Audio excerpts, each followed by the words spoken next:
দেশকে নেতৃত্ব দিয়েছে, দেশকে দিশা দেখিয়েছে, পথ দেখিয়েছে। ফলে সেক্ষেত্রে আজকের যে যুব সমাজ সেটা কিন্তু একটা বিভ্রান্তির জায়গায় আছে। কেউ মার্কসিজমের দিকে ঝুঁকছে, তো কেউ জাতীয়তাবাদের দিকে ঝুঁকছে, কেউ উগ্র জাতীয়তাবাদের দিকে যাচ্ছে, কেউ ফ্যাসিবাদের আদর্শে আদর্শিত হয়ে চলছে। কিন্তু এই সমস্ত কিছুর যে একটা একটা অ্যান্টিডট যেটা হওয়া উচিত, সব কিছুই আমাদের দেশের জন্য ক্ষতিকারক। আজকে সমাজে সে তৃণমূলের ছাত্র যুব সংগঠন হোক বা সিপিআই সিপিএমের হোক কিংবা বিজেপির বা কংগ্রেসের, তো এদের পিছনে লাখো লাখো কোটি কোটি ছাত্র সব ঝাঁকের মতো ছুটে চলছে। কিন্তু সেখানে কি আছে? শুধু দুনিয়া আছে, এবং দুনিয়াতেও যে দুনিয়াবি যে সফলতা সেটাও সঠিকভাবে নাই, এবং তাদের কেরিয়ার থেকে শুরু করে সব কিছুকে নষ্ট করে ফেলছে। সেই জন্য একটা আমাদের দেশেও এমন একটা পলিটিক্যাল প্ল্যাটফর্ম যা ইউথদের জন্য থাকবে, সেটাকে সামনে রেখেই welfare party of India fraternity movement গঠন করেছিল। এবং এটা সরাসরি ওয়েলফেয়ার পার্টি অফ ইন্ডিয়ার ছাত্র যুব সংগঠন হিসাবে সাংবিধানিকভাবে নাই।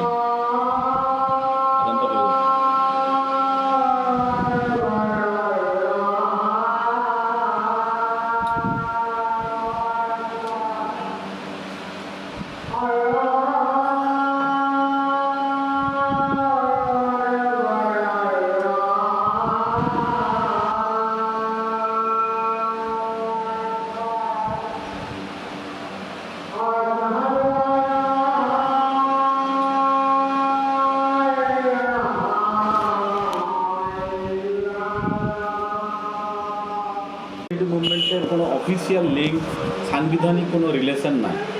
ফ্র্যাটার্নিটি একটা সম্পূর্ণ স্বয়ংসম্পূর্ণ স্বাধীন একটা সংগঠন। অন্যান্য অনেক ছাত্র সংগঠন আছে যেগুলো তাদের একটা মাদার অর্গানাইজেশন থাকে, তার সঙ্গে লিঙ্ক আপ থাকে, পেট্রোনাইজ থাকে, কোনো না কোনোভাবে লিঙ্ক থাকে। কিন্তু ওয়েলফেয়ার পার্টির সঙ্গে ফ্র্যাটার্নিটির সেই ধরনের কোনো লিঙ্ক নাই। এরকম বহু সংগঠন পৃথিবীতে আছে যাদের মাদার সংগঠনের সঙ্গে ছাত্র যুব সংগঠনের সরাসরি কোনো লিঙ্ক নেই, কিন্তু তারপরেও তাদের রিলেশনটা একে অপরের যে পরিপূরক হিসাবে তারা ব্যবহৃত হয়, একে অপরের ব্যবহার করে। এটা নিয়ে যদিও পার্টিতে প্রচণ্ড আলোচনা ছিল অনেক, কারণ এই যে ফ্র্যাটার্নিটি ফরমেশনের 4 জনকে নিয়ে ফ্র্যাটার্নিটি ফরমেশন হয়েছিল, তার মধ্যে আমি একজন ছিলাম। এর পুরো ড্রাফটিং থেকে শুরু করে সব আমাদেরই হাতেই তৈরি করা। ফলে পার্টির ফেডারেল ওয়ার্কিং কমিটিতে বিস্তারিত আলোচনা হয়েছিল। পুরো পার্টি চাইছিল যে পার্টির নিজস্ব একটা ছাত্র যুব সংগঠন হোক ফ্র্যাটার্নিটি, যার অফিসিয়াল লিঙ্ক থেকে শুরু করে সব কিছু থাকবে। কিন্তু দেশের পরিস্থিতিকে সামনে রেখে এটা একটা এক্সপেরিমেন্ট হিসাবেই নেওয়া হয়েছিল যে এটা পার্টির সঙ্গে এর রিলেশন থাকবে না, কিন্তু পার্টির প্রয়োজন পূরণ করবে ফ্র্যাটার্নিটি মুভমেন্ট। যেভাবে বাংলাদেশে ছাত্র শিবির আছে, ছাত্রী সংস্থা আছে, যারা সরাসরি কোনো লিঙ্ক নাই কিন্তু তাদের রিলেশনটা খুব গভীর, সেই প্র্যাকটিসটা এখানে শুরু হয়েছে। এক্ষেত্রে অনেক কনফিউশনও আছে, কিন্তু আস্তে ধাপে ধাপে সেই কনফিউশনগুলো ইনশাল্লাহ হয়তো আগামী দিনে এগুলো ক্লিয়ার হয়ে যাবে। যাই হোক, এখন সমাজের একটা বড় ডিমান্ড হচ্ছে যে যুব শক্তিদেরকে কাজে লাগানো, সঠিক কাজে লাগানো। সঠিকভাবে কাজে লাগছে না যুব শক্তি। সেই কাজে লাগানোর ক্ষেত্রে ফ্র্যাটার্নিটিকে চেষ্টা করতে হবে বহুভাবে, বহু রকমের কর্মসূচির মধ্য দিয়েই যুবকদেরকে অ্যাট্রাক্ট করতে হবে। এখন যুবকরা যে কাজগুলো পছন্দ করে সেই ধরনের কাজগুলোই আমাদের যুব সমাজকে দিতে হবে, যাতে করে তারা সেই কাজের মধ্য দিয়ে আসে। সেক্ষেত্রে বহু রকমের কাজ আছে, সেগুলো অবশ্যই স্টেট লেভেলে ডিবেট হয়, তার পলিসি তৈরি হয়, সেগুলো আসবে। মেদিনীপুর জেলার ক্ষেত্রে পূর্ব মেদিনীপুর জেলা একটা আন্দোলনের জায়গা, এবং এখান থেকে বহু আদর্শিক আন্দোলনের উত্থানও ঘটেছে।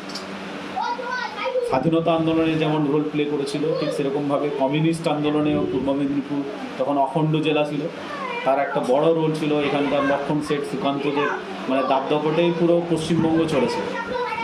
তারপরে তৃণমূল এসছে, তৃণমূলের ক্ষেত্রেও আমরা তাই দেখেছি। এবার এখন তৃণমূল গিয়ে বিজেপি আসবে কিনা সেটা পরের ব্যাপার, এটা পরবর্তীতে বোঝা যাবে। এক কথায় এখানকার যুবকরা কিন্তু কাজ করতে, স্যাক্রিফাইস করতে, আন্দোলন করতে ভালোবাসে। সেইটাকে আমরা কতটুকু ক্যাচ করতে পারবো, কতটুকু কাজে লাগাতে পারবো, সেটা আমাদের উপরে নির্ভর করবে। আজকে যেহেতু আমরা জেলার কমিটি বা জেলার দায়িত্বশীল আমরা নির্বাচন করলাম, সেই দায়িত্বশীলদের কাছে আমাদের এটাই আহ্বান থাকবে, বিরাট একটা উর্বর ক্ষেত্র আমাদের কাছে আছে। প্ল্যান এবং পরিকল্পনা, পলিসি তৈরি করার ব্যাপার, পলিসি সঠিকভাবে তৈরি হলে কাজের লোক অটোমেটিকভাবে চলে আসে। কারণ লোক সংখ্যা দিয়ে কোনো কিছুর আন্দোলন কখনো বিচার হয় না। একটা মানুষও একটা বড় আন্দোলন সংগঠিত করতে পারে, সেটাকে সফল করে দিতে পারে একটা মানুষ। সেই জন্যই আমরা যদি ইতিহাসে দেখি, ইব্রাহিম আলাইহিস সালামকে একটা মিল্লাত হিসাবে ঘোষণা করা হয়। মিল্লাত মানে বিরাট একটা শক্তি হিসাবে, পুরো একটা সমাজ হিসাবে। তো একটা ইব্রাহিম আলাইহিস সালামকে যদি একটা মিল্লাত হতে পারে, একটা মানুষও অনেক বড় কিছু কাজ করতে পারে। তো ফলে আমরা যে 4 জন 5 জন 6 জন আছি, এটা এই সংখ্যাটা কখনো বিচার করলে হবে না, সংখ্যা দিয়ে কখনো বিচার হয় না। যদি আমরা 4-5 জন মিলে ভালো পলিসি তৈরি করতে পারি, তাহলে অন্যান্য মানে ডিওয়াইএফআই বা টিএমসিপির যে ছাত্র সংগঠন আছে তার থেকেও আমরা এগিয়ে যেতে পারি, চর্চায় আসতে পারি। তো যাই হোক, কথা আলোচনা দীর্ঘায়িত করছি না। তো আজকের আমরা সেই আশা নিয়েই মেদিনীপুরের মতো একটা জেলায় দায়িত্বশীল নির্বাচন করা হয়েছে। জেলা সভাপতি হিসাবে, ফ্র্যাটার্নিটির প্রেসিডেন্ট হিসাবে ভাই সাজিদ ইমরানের ব্যাপারে সবাই মত দিয়েছে, এবং সেক্রেটারি আরমান ভাই থাকবেন। আপাতত প্রেসিডেন্ট সেক্রেটারি এই দুজন নিয়েই চলবে। তো আপনারা দুজন মিলে ভালো করে প্ল্যান পরিকল্পনা করে জেলার বিভিন্ন প্রান্তে যেখানে পার্টির কাজ আছে তাদের মাধ্যমে কীভাবে সংগঠনকে আস্তে আস্তে করে বিস্তার করা যায়, এবং সময় দাবি করে। সবথেকে বড় হচ্ছে সময়।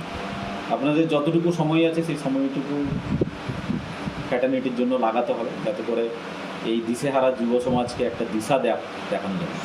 এই আশা রেখে আমি সবাইকে ধন্যবাদ জানাই।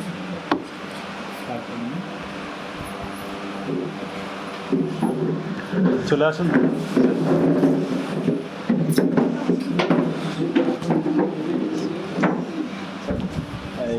একজন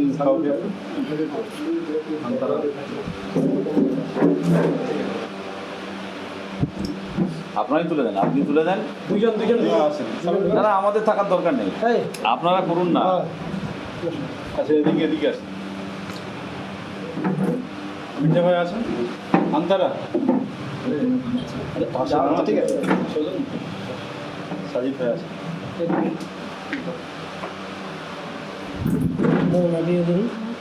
ঠিক আছে, দাঁড়ালি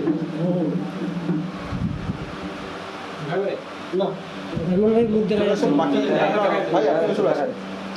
বাকি যারা আছে পাশে দাঁড়িয়ে যাচ্ছে, চলে আসুন। ভালো হতো ভাই, আপনি চলে আসেন। আচ্ছা, সবাই আবার তোলা হবে, অসুবিধা নেই। সারোয়ার ভাইয়ের সঙ্গে সবাই তুলবো। সারোয়ার ভাই আমি আসবো। দাঁড়ান,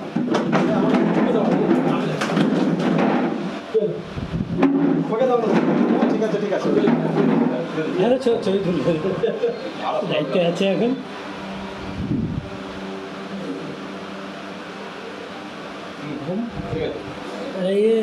আরমান ভাইয়ের ছবি এসছে কি? এবার সবাই আমরা দাঁড়াই। আরে সারোয়ার ভাই আছে, আমরা ছবি তুলবো না।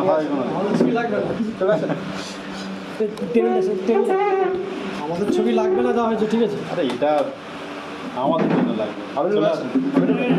সারোয়ার আসুন, আন্তরের পথে সবাই চলে আসে।